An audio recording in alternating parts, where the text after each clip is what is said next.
3, 2, 1. अस्सलामुअलैकुम।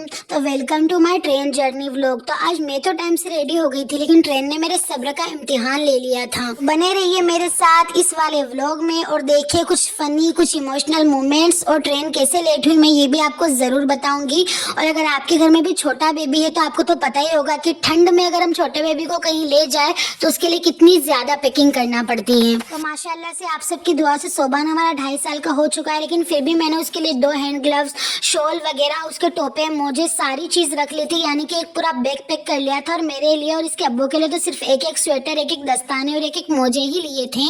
और इस वाली बोतल को तो हम भूल ही नहीं सकते। इसके साथ मैंने ले लिए थे सोबान के लिए क्रैक जैक बिस्किट और चिप्स वगैरह, गाठे वगैरह, क्योंकि ट्रेन में बहुत ज्यादा परेशान करता है और कहीं जाना हो और ये रेडी ना हो ऐसा तो हो ही नहीं सकता।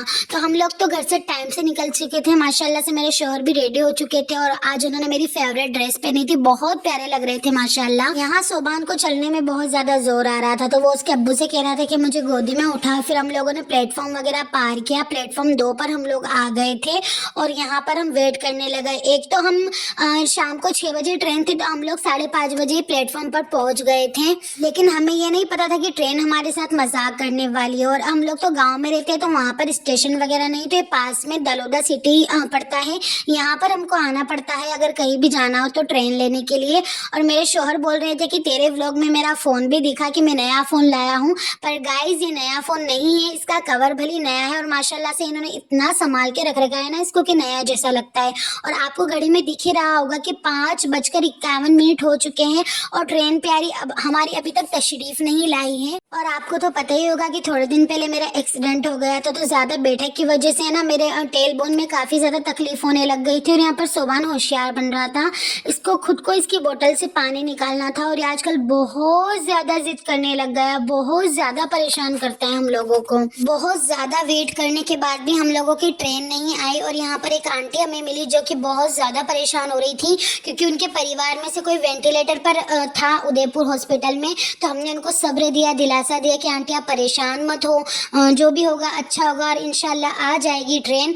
और एक प्यारा सा कमेंट तो आपका भी बनता है, आप भी हमारे लिए एक प्यारा सा कमेंट कर दीजिएगा कि आपको हमारे व्लॉग्स कैसे लगते हैं। लाजमी लाजमी लाजमी चैनल को सब्सक्राइब भी कर दीजिएगा। अल्हम्दुलिल्लाह। तो यहाँ पर ट्रेन की क्रॉसिंग भी थी, तो ये वाली ट्रेन जा चुकी थी, तो अब थोड़ी ही देर में हमारी ट्रेन भी आने वाली है। और यहाँ पर सोबान को बैग तोड़ना था, लेकिन इसको पता नहीं था कि इससे ज्यादा तो इस बैग में वजन है। फिर इसके अब्बू ने इसको गोदी में ले लिया और फाइनली आप सबकी दुआओं से हम लोगों की ट्रेन भी आ चुकी थी। तो फिर क्या था, हमने इसको देखकर अल्लाह तबारक व तआला का शुक्र अदा किया। जो चीज सब्र से मिलती है ना उसकी तो बात ही अलग होती है। इस टाइम ऐसी फीलिंग आ रही थी ना जैसे कि कोई मंजिल मिल गई हो। अल्हम्दुलिल्लाह। तो हम लोग भी ट्रेन में चढ़ जाते हैं और ट्रेन में चढ़कर हम लोग ढूंढने लगते हैं सीट। तो पहले तो हमें सीट नहीं मिलती, लेकिन बाद में अल्हम्दुलिल्लाह हमें ये साइड वाली सीट जो रहती है मेरी फेवरेट, ये मिल जाती है। और रात का सफर था सोबान की, तो बहुत ज्यादा केयर करना थी, बहुत ज्यादा ध्यान रखना थी, क्योंकि बच्चों को अगर थोड़ी सी भी ठंडी लग जाए ना तो बस पूछो ही मत। तो हम लोग आ चुके थे निम्बाहेड़ा, हमारी नंद के गाँव, और यहाँ पर हमने टेम्पो लिया और आज रात हम रुकेंगे नंद के यहीं। ये है अगले दिन का व्लॉग, जहाँ पर हम निम्बाहेड़ा स्टेशन से बैठे थे उदयपुर जाने के लिए और सुबह 7 बजे हम निम्बाहेड़ा स्टेशन पर आ गए थे। ये प्यारी प्यारी सी सूरज की रोशनी इतनी ज्यादा अच्छी लग रही थी ना, दिखने में बहुत मजा आ रहा था, बहुत ज्यादा। और सोबान को हम नहीं लेकर आए थे, उसको उसकी फुप्पो के यहीं पर छोड़कर आए थे, क्योंकि अगर बच्चों को साथ में लाओ ना, अभी कितनी ज्यादा ठंडी लग रही है तो वो बीमार भी हो सकता है और पहले उसको सर्दी बहुत ज्यादा लगती है। तो हम लोगों ने यहाँ पर गंभीरी रोड पार किया और बहुत ज्यादा एंजॉय किया, चाय वगैरह पी। और 2 आंटी हमारी जो सीट के पास में बैठी थी तो उन्होंने हमें मूंगफली वगैरह भी दी थी। फिर हमने मूंगफली वगैरह खाया और काफी ज्यादा मजा आ रहा था। और बुजुर्गों के साथ बैठने की तो अपनी एक अलग ही बात होती है। तो अभी हम लोगों का चित्तौड़गढ़ जंक्शन आ चुका है। यहाँ का जो बर्गर है ना, जो 30 रुपए का एक मिलता है, वो मेरा फेवरेट है। और यहाँ के भजिए भी मुझे बहुत ज्यादा पसंद है। लेकिन आज मैंने ये कुछ भी नहीं खाया, क्योंकि आज मैं बहुत ज्यादा टेंशन में थी। वो मैं आपको आगे बताऊंगी कि मैं टेंशन में क्यों थी। तो यहाँ यहाँ पर आधे घंटे हमारी ट्रेन रुकी थी अल्हम्दुलिल्लाह। और फिर हम लोग निकल जाते हैं बाहर, थोड़ी देर इधर उधर घूमते फिरते हैं, आधा घंटा पूरा करते हैं और ट्रेन में चढ़ जाते हैं। और ये भजिए मेरे सच में ऐसी लार बन रही थी ना, मैं क्या करूं, लेकिन मैं खा नहीं सकती थी, अभी मेरी कुछ मजबूरी थी। तो फिर क्या था, बस इन भैया को निहार रही थी, इन भजियों को देखे जा रही थी और सोच रही थी कि एक आध दूना तो खा ही लूं, लेकिन मैंने हिम्मत करी और बिल्कुल नहीं खाया। उसके बाद हम लोगों की ट्रेन निकल चुकी थी और हर स्टेशन पर हमारा जो ट्रेन का डब्बा है वो खाली हो रहा था और पैसेंजर तो बैठ ही नहीं रहे थे। हम लोगों को काफ़ी ज़्यादा मज़ा आ रहा था, लेकिन अब मैं बोर होने लगी थी, सच में मैं बोर होने लगी थी। मुझे लगा था कि हमारी डेस्टिनेशन कब आए कब आए कब आए। फिर ट्रेन चलती है और ये हरी हरी हरियाली हमको नज़र आती है और बहुत ज़्यादा मज़ा आता है मुझे। तो चलते चलते गिरते पड़ते संभलते, बहुत सारी बातों को सोचते, बहुत सारे दिमाग में टेंशनों को रखते हुए एंजॉय करते हुए, पता ही नहीं चल रहा था क्या हो रहा है, कपासन आ जाता है। और यहाँ पर एक बहुत बड़े वलीउल्लाह की मज़ार है जहाँ पर मैं बहुत बार गई हूँ और उनका नाम है हज़रत दीवान शाह वली रहमतुल्लाहि ताला अलैह। और अल्हम्दुलिल्लाह बात करते करते हमारी डेस्टिनेशन आ चुकी है और हम आ गए हैं उदयपुर राणा प्रताप स्टेशन पर और 10:43 पर हम यहाँ पहुँच चुके थे। थोड़ा ट्रेन लेट हो गई थी ऐसा मुझे लग रहा था। फिर क्या था, हम लोगों ने यहाँ पर इस प्लेटफॉर्म को पार किया, शॉर्टकट लिया, बिल्कुल आगे आगे मेरे शोहर जा रहे थे, पीछे पीछे मैं चल रही थी। और ये है राणा प्रताप नगर। जब पहले अम्मी का ऑपरेशन हुआ था ना, तब भी हम इसी स्टेशन पर उतरे थे।